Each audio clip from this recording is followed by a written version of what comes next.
ভিডিওর শুরুতে দেখে মনে হচ্ছে যে এটা আফ্রিকার জঙ্গলের কোনো ভিডিও, তাই না? না, এটা হচ্ছে বাংলাদেশের সাফারি পার্ক। আজকে আমরা গিয়েছিলাম পরিবার নিয়ে সাফারি পার্কে ঘুরতে। আমাদের জার্নি শুরু হয়েছিল ঢাকা থেকে। আমরা পার্সোনাল কার দিয়ে গিয়েছিলাম। ঢাকা উত্তরা থেকে গাজীপুর সাফারি পার্কে যেতে আমাদের সময় লেগেছিল 1 ঘন্টা 20 মিনিট। এই সময় আমরা ভেবেছিলাম রাস্তা ফাঁকা থাকবে, বাট রাস্তা আসলে খুব বেশি ফাঁকাও ছিল না। তো পৌঁছে আমরা প্রথমে টিকিট করে নিই। টিকিটের প্রাইস হচ্ছে যারা বড় মানে 12 বছর উপরে তাদের জন্য 50 টাকা, 12 বছর নিচে মানে 6 বছর উপরে যারা তাদের জন্য 20 টাকা এবং 6 বছরের নিচে একদমই ফ্রি। আমরা টিকিট করে সরাসরি চলে গিয়েছিলাম কোর সাফারি পার্কে, যেখানে আসলে অ্যাডভেঞ্চার শুরু হয়। এখানে 4টা লাইন আছে, মানে মেইন যদি বাইরের কথা বলি, বাইরে একটা লাইনে আছে, পরে এটা ভিতরে ঢুকে আরও 4টা লাইন বা 4টা কিউ তৈরি হয়, যেখান থেকে 4টা করে বাস ছাড়ে। বাট লাইনটা দেখার পরে মানে মাথা মোটামুটি ঘোরা শুরু হয়েছিল, কারণ আমার কাছে মনেই হচ্ছিল যে আজকে মনে হয় যাওয়া সম্ভব না। বাট বাচ্চাদেরকে যেহেতু নিয়ে গিয়েছে, তাদের আবদারের কারণে আমাদেরকে ওয়েট করতে হয়েছে, এবং ওয়েট করতে হয়েছে লিটারালি 2 ঘন্টা 30 মিনিট। আপনাদেরকে একটা টিপস শিখিয়ে দিই, যদি আপনারা এখানে যান কখনো, তাহলে বাসের ডান সাইডে বসবেন, কারণ প্রথম থেকে যে অ্যানিমেলগুলো আপনি দেখতে পারবেন মোটামুটি সবগুলোই হাতের ডান দিকে পড়ে।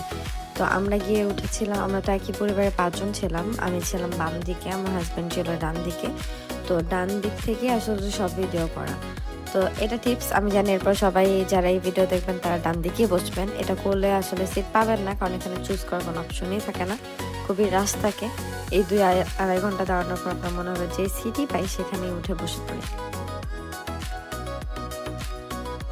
যেখানে বাঘ এবং সিংহ রাখা আছে সেখানে এরকম প্রোটেকশন দেওয়া আছে, মানে এই গেটগুলো আছে। এই গেটগুলো খোলার পরে আপনি যেতে পারবেন।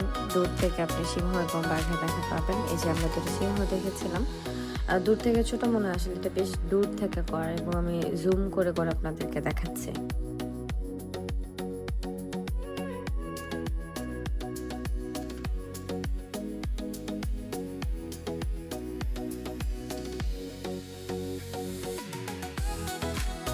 কোর সাফারি পার্ক ঘুরে আমরা নেমে হাঁটা শুরু করি আবারও সাফারি কিংডমে যাওয়ার উদ্দেশ্যে। সাফারি কিংডমটা ওর পাশেই অবস্থিত। এখানে ঢোকার জন্য কোনো এন্ট্রি দিতে হয় না, বাট এখানে ঢোকার পরে আপনি যদি ম্যাকাও প্যারেড এভিয়ারিতে যেতে চান তাহলে টিকিট নিতে হবে। এটার জন্য টিকিট প্রাইস হচ্ছে 60 টাকা করে। ছোটদের টিকিট লাগে না। তো আমরা 3 জন বড় ছিলাম, তাতে টিকিট নিয়েছি।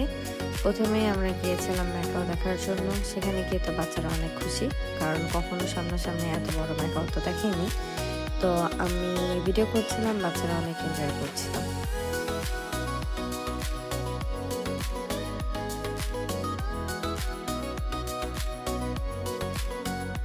এরপর গিয়েছিলাম প্যারট এভিয়ারিতে, এটা এর পাশে অবস্থিত। এখানে অনেক প্যারট আছে। তো সেটা দেখার পরে আমরা দেখলাম যে টিকিটে আমাদেরকে বলেছিল যে এই টিকিট আপনি 3টে চয়েস দেখতে পারবেন। তো সেটা খুঁজছিলাম যে এরপরেরটা কি। তো এরপরেরটা ছিল ফিশ অ্যাকোয়ারিয়াম। তো আমরা এখান থেকে বের হয়ে ফিশ অ্যাকোয়ারিয়ামের দিকে চলে যাই।